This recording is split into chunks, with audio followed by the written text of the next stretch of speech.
We continue our reading of Turn Your Eyes Upon Jesus, an invitation to spend a year with your best friend, a daily devotional by author George R. Knight.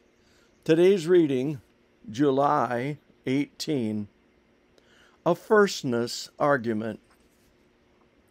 Then the mother of the sons of Zebedee came to Jesus with her sons, bowing down and making a request of him. And he said to her, "What do you wish?" She said to him, "Command that in your kingdom these two sons of mine may sit one on your right and one on your left." Matthew 20, verse 20 and 21. Just a little request, only the two most important positions in the coming kingdom.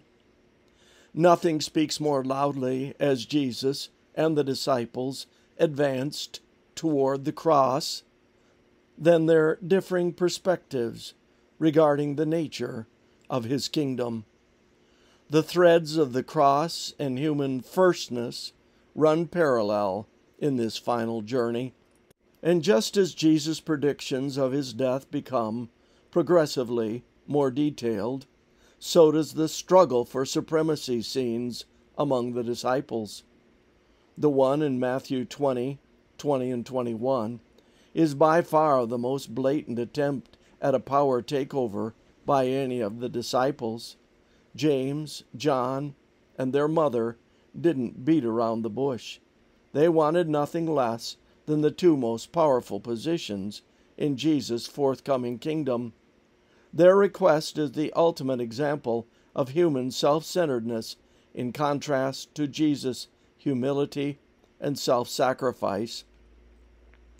It is not surprising that James and John make their move for supremacy at this point. After all, the two brothers, along with Peter, made up the privileged inner circle at the Transfiguration, Matthew 17, 1-13. Furthermore, hadn't Jesus plainly rebuked Peter at Caesarea Philippi, Matthew 16:23, and hadn't he received an implied reprimand in Matthew 19, verse 30, in Jesus' response to his question of what he would get for following him? Now is their chance.